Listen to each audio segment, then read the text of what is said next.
교수님 지금까지 아예 한 30만 명 정도 보셨잖아요. 2026년에 찾아오는 애들은 어떤 점이 제일 다른가요? 제가 진짜 충격적으로 생각하는 건 이거 한번 해보자 그러면은 열심히 해야 돼요. 보니까 그 애들이 사교육을 되게 일찍 시킨 아이들이에요. 정말 나중에 소위 말하는 좀 잘 되고 성공한 그런 아이들이 성장기 때 보여주는 어떤 특징이 있습니까? 공부를 못해도 사실 진짜 똘똘한 아이들인데.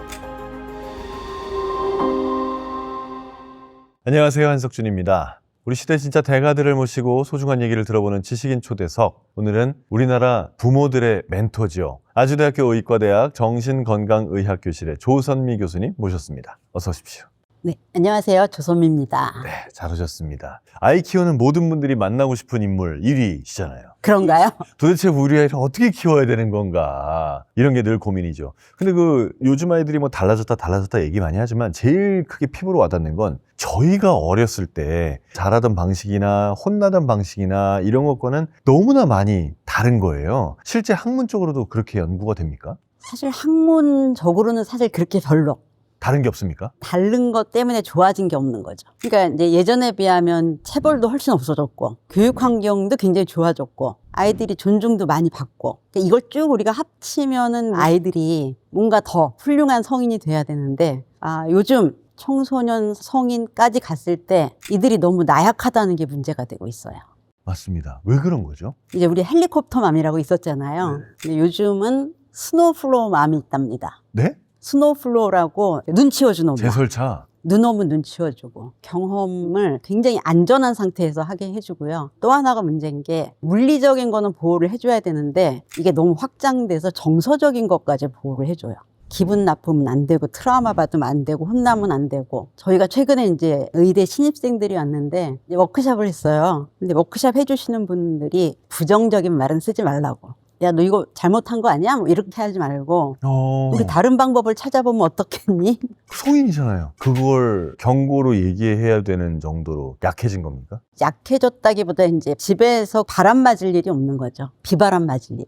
이런 현상이 혹시 그 진료실에 찾아오는 아이들한테서도 나타납니까? 그러니까 90년대에 찾아왔던 애들하고 2026년에 찾아오는 애들은 어떤 점이 제일 다른가요? 제가 진짜 충격적으로 생각하는 건 열심히 해야 돼요.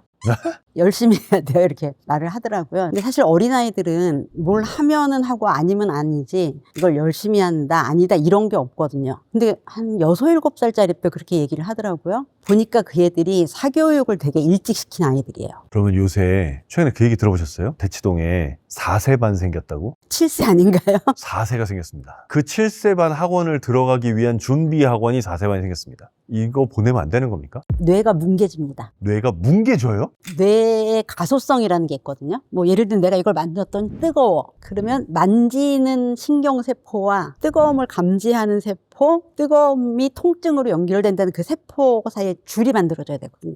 그래야지 뜨거운 걸 보고 이제 안 만지거든요. 이제 그게 막 되는 시기예요. 이렇게 해서 엎지른 다음에 한번 혼나보고 여기 부딪혀서 아파보고 이제 이런 기본을 몸에다가 이제 습득하는 시기인데 신경세포는 엄청 많아요. 그러니까 뭘 쑤셔 넣으면 쑤셔 들어가요. 근데 뭐 얘한테 예를 들면 뭐 바나나 이런 단어를 배웠다고 치죠. 바나나라는 소리와 바나나를 보여주면 바나나가 이거구나 이렇게 배워요. 그 다음에 어디로 가야 될지를 몰라요. 어떤 소리와 어떤 물건을 이거 한 학습밖에 안 돼요. 그럼 이제 계속 이런 학습이고, 만약에 시험 공부를 한다면 이거를 조금 더 큰 세트로 이렇게 해주는 거거든요. 근데 이거는 그 다음 학습으로 연결이 안 되는 거예요. 그리고 억지로 꾸겨 넣으면 이제 크면은 그거를 이제 논리적으로 이해를 하고 그 다음 학습의 토대가 되는데 이때 한 거는 아무 토대가 안 되고요. 초등학교 1학년 전후 2년 동안 모국어 어휘가 가장 많이 입력이 되고 문장이 복잡해지는 시기가 이 시기가 결정적 시기거든요. 근데 이제 4세에 영어를 하면 어떻게 되냐면 이것만 하면 100인데 영어가 들어오면 60 해서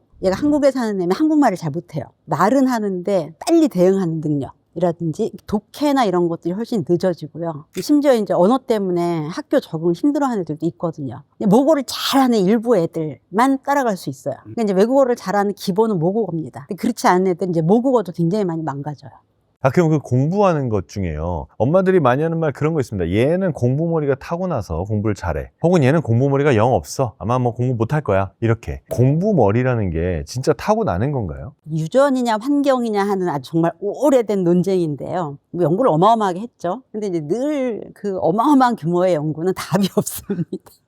답이 없으니까 어마어마하게 가는 거죠, 뭐. 근데 이제 지금 반반으로 봐요. 유전 반, 환경 반인데 좀 더 유전의 영향을 받는 게 있고 좀 더 환경의 영향을 받는 게 있는데 유전의 영향을 좀 더 받는 건 일반 지능이라는 거예요. 일반 지능은 이제 우리가 생활하고 적응하고 뭘 학습하는데 필요한 5가지 정도의 기능. 그다음에 이제 환경이 영향을 많이 미치는 거는 뭐 언어, 뭐 이제 이렇게 되어 있고요. 이제 이게 어렸을 때 막 공부를 시키면 좀 올라가긴 하는데 이게 나이가 들수록 유전으로 남습니다. 한 0.5가 유전이었으면 어렸을 때 이제 그걸 막 하면 0.4까지도 가는데 성인이 되면 0.7 뭐 이렇게. 근데 이게 이제 일반 지능은 이제 정말 일반적인 거거든요. 근데 이 지능하고 뭐 예를 들면 뭐 노래를 한다거나 체육을 한다거나 이건 또 특별 지능이에요. 그건 또 따로 있어요. 그래서 이제 그것도 유전성이 큰데 반복 연습이 이것들을 굉장히 많이 커버한다고 알려져 있어서 저는 항상 못하는 걸 보완하지 말고 잘하는 걸 키워라. 꼭 다 잘하고 수학 못하면 수학만 가르치잖아요. 맞아요. 그럼 얘는 자기가 나는 다 잘하는 애야 이게 아니고 나 못하는 애야. 수학을 못하는 애라고 생각하죠, 자꾸. 근데 이제 다 합치면 앞에 과목 다 빼먹고 난 못하는 애야. 그래서 요거를 망가뜨리지 않고 성인기까지 가면 실패자란 느낌 없이 성인기에 들어갈 수 있어요.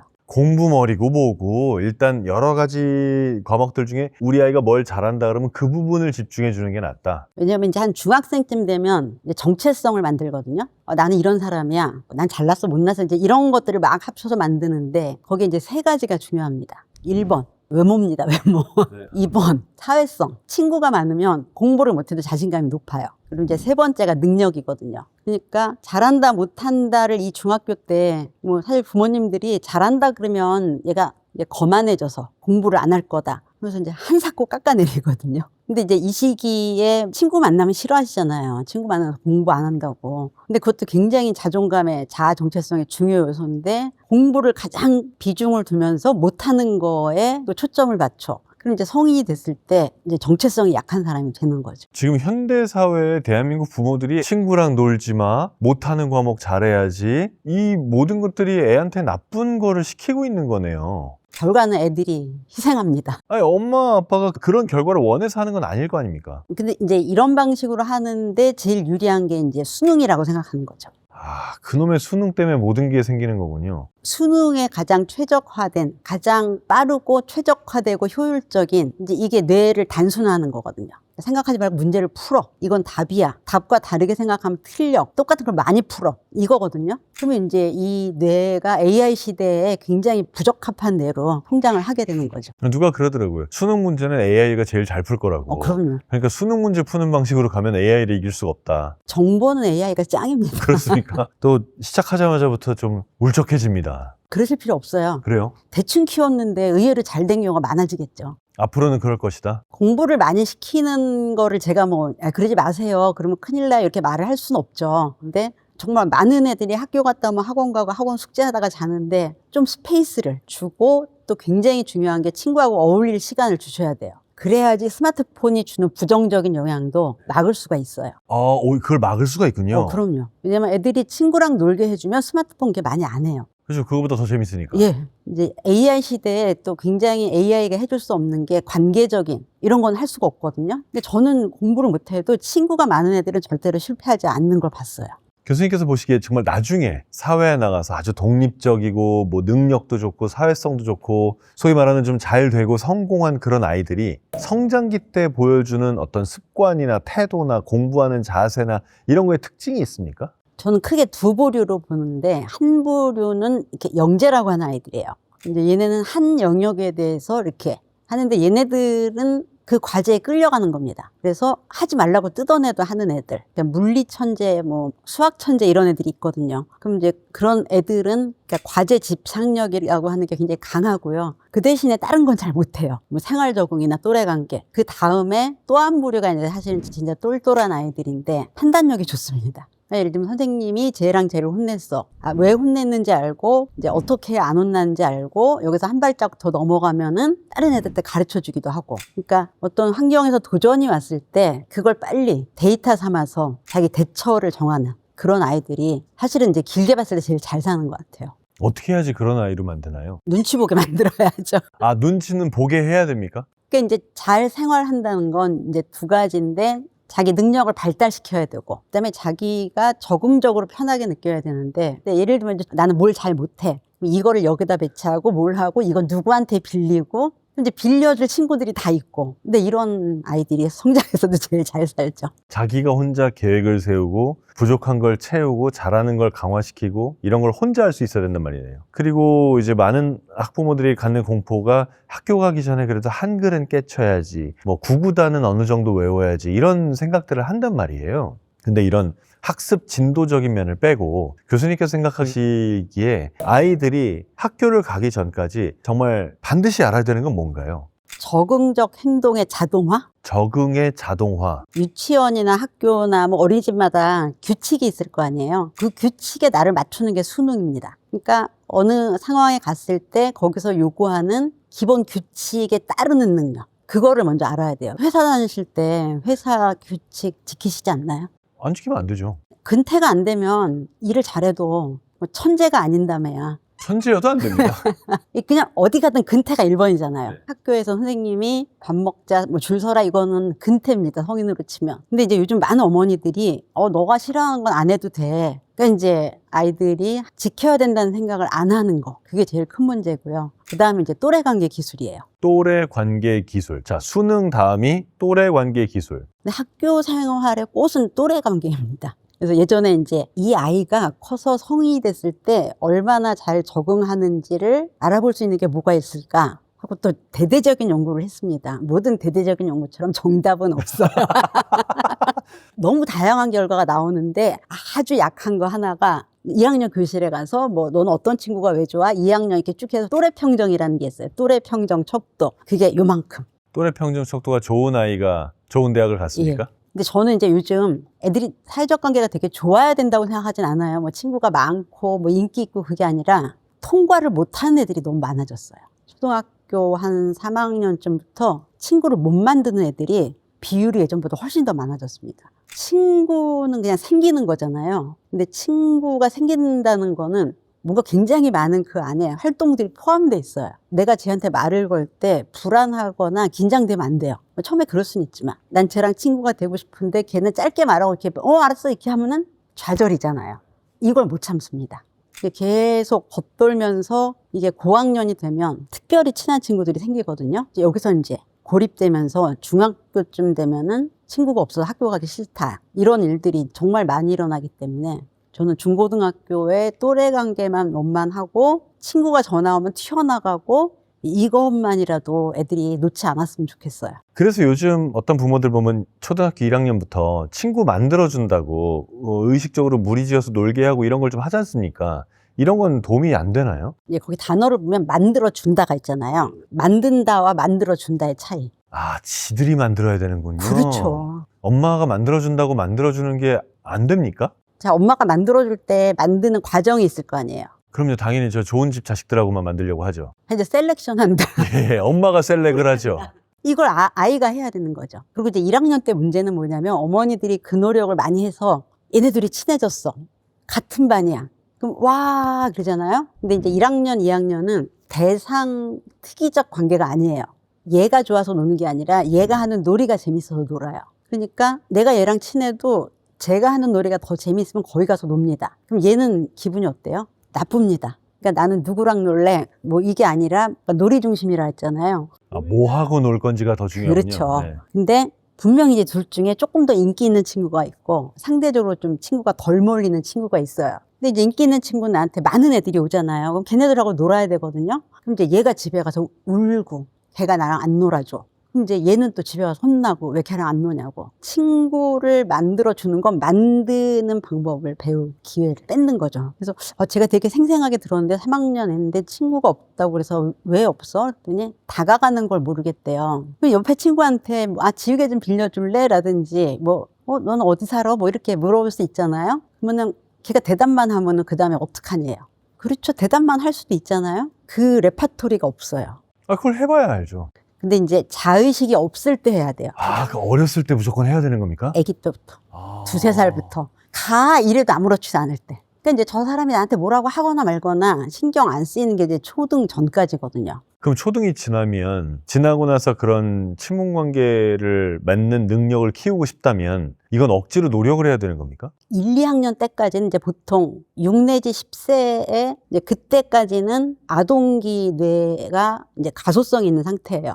그러니까 이제 뭐 모듬을 만들어주고 이제 같이 하라 그러고 이렇게 하면 2학년 때까지는 이제 모듬 하면서 좀 친해지기도 하고 그러거든요. 1~2학년 때 어머니가 쫓아가셔. 야, 친구가 말하면 너도 한마디 해. 뭐라든지 너 걔랑 놀고 싶지 않으면 안 놀아도 돼. 이제 이렇게 하는 게 독이 되죠. 그게 독이 된다고요? 그렇죠. 그러면 걔랑 놀고 싶지 않아도 걔랑 놀아 그래요? 아니죠. 놀고 싶지 않으면 안 놀아도 돼라는 말을 안 하면 되죠. 저 갑자기 어려워졌어요. 그럼 뭐라고 해야 돼요, 엄마, 아빠가? 관계에 대해서 물어보지도 마요? 네. 애가 힘들면 와서 얘기하겠죠. 그러니까 도움은 도와달라 할 때 도움을 주는 거예요.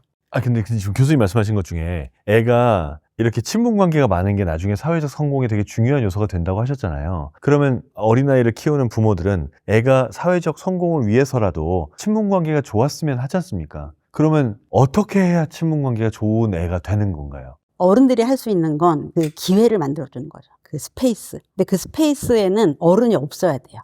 어른이 있으면 이렇게 하다가 얘가 싫다 그러면 이제 이렇게. 엄마, 아빠를 보죠. 놀이터 주변에 이제 벤치가 있잖아요. 벤치 중에서 안 보이는데 가서 이렇게 책 읽고 계세요. 그럼 이제 애가 달려오려고 해도 아빠가 뭐 딴 거 하고 있으면 2번 달려올 거 1번 달려오거든요.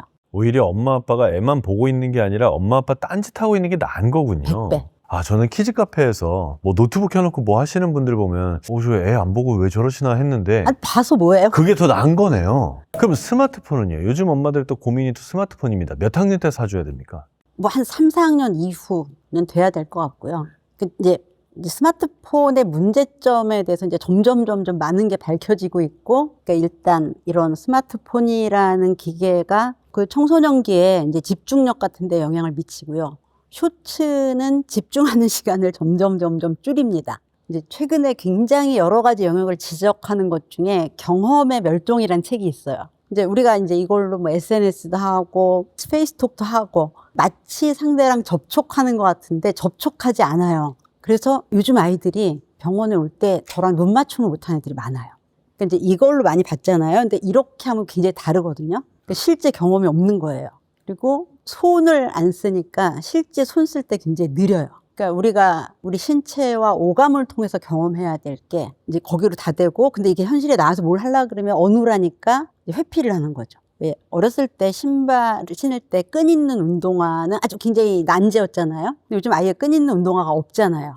그러니까 이제 애들이 옛날보다 훨씬 손이 느려졌어요, 실제로. 그 다음에 고립됐을 때 그 시간을 때우면서 또 사회적 욕구가 줄어들어요. 고립이 불편하지 않은 거죠. 그렇죠. 그러니까 점점 폭이 좁고 좌절 내구력이 떨어지고 조망이 협소한 그런 쪽으로 가게 되죠. 그럼 스마트폰을 일찍 사줘도 된다고 보시는 건가요? 아니요, 전 10살 이전은 아니에요. 10살 이전은 절대 안 된다?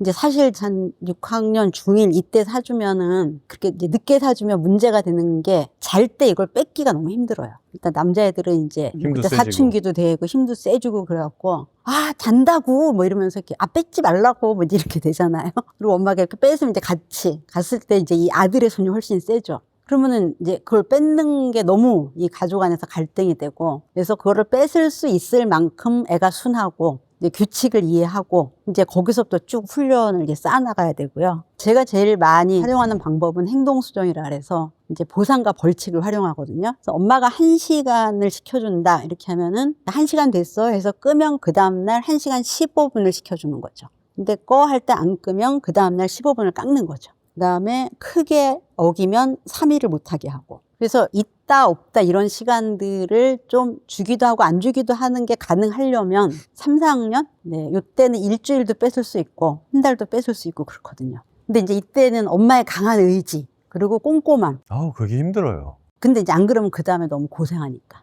대체로 많은 육아 전문가들이 스마트폰은 최대한 늦게 사주라 소리를 해요. 근데 교수님께서는 일찍 사줘도 된다고 하신 거잖아요. 일찍은 아니죠. 아니, 뭐 일찍은 아니지만 다른 사람들이 얘기하는 거보다 일찍 사주는 건 일찍 사주는 건데 그래도 이거는 지키면 그럼 괜찮다. 이게 있을 것 같아요. 어떤 걸 지켜야 됩니까? 스마트폰을 사주기 전에 규칙을 정하고, 그래서 제가 볼 때는 전체 하는 시간, 그다음에 수면 시간, 이제 그 두 가지 꼭 관리를 하시는 게 필요할 것 같아요. 일단 몇 시부터 몇 시까지 할 수 있고, 자는 시간 몇 시에는 내놓고, 근데 이제 이 시간에 대한 훈련이 잘 되면, 그럼 이제 이게 점점 내재화가 돼서 스마트폰은 몇 시간 이상 하면 안 돼요. 이렇게 얘기를 하는 애들이 있어요. 보통 이제 이 시간 관리를 잘 못 하시는 건 엄마가 1시간만 해 하고, 야, 1시간 됐어, 꼭. 그러면 엄마 요것만 할 때 내버려 두는 게 이제 관리가 안 되는 핵심적인 원인입니다. 요것만 해도 꺼버려야 됩니까? 꼬여죠. 약속했으니까. 규칙이니까. 여러 가지 문제 중에 이 부분이 제일 큰 문제라고 생각하는데 부모에게 부모로서의 권위가 많이 없어졌어요. 아이들이 뭔가 잘못된 행동을 했을 때 그걸 제지하기도 어렵고 제지하는 말을 했을 때는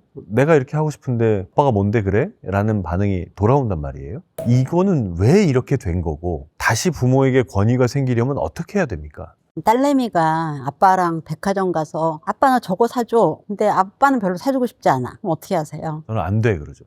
왜 안 사줘? 내가 사주기 싫어서라고 합니다. 아빠 나빠.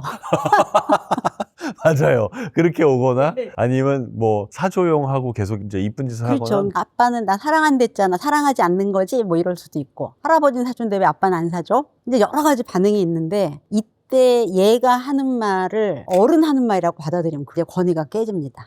어른하고 1대1로 대화하듯이 받아들이지 말라는 말씀이신 거죠? 왜요? 부모도 판단하고 애도 판단하는데 아이의 판단력은 대단히 미숙합니다. 근데 그거를 어른이 하듯이 인정해주면 나도 동일한 투표처럼 돼요. 나 한 표, 너 한 표. 엄마 생각 알겠는데 난 이렇게 생각하는데 왜? 뭐 이렇게 되면 엄마가 그동안 뭐 이거는 이렇고 저건 저렇고 이렇게 설명하다가 설명이 안 되는 일이 얼마나 많아요. 왜 꼭 그래야 돼? 이렇게 될 때 엄마가 설명 모드만 갖고 있으면 이거를 시킬 수가 없어요. 그리고 논리적으로 맞으면 또 해줘야 된다는 생각을 하세요. 근데 논리적으로 맞게 말을 할 수는 있지만 그 모든 게 미성숙하기 때문에 부모가 보호자거든요. 그래서 기본적으로 얘를 너무 존중할 준비가 되어 있는 부모님들이 권위가 없습니다. 그럼 어떻게 해야 돼요? 얘를 너무 존중하지 말아야 돼요? 일단 아이가 부모가 하는 말이 이 정도 수준이면 들어야 된다고 가르쳐야죠.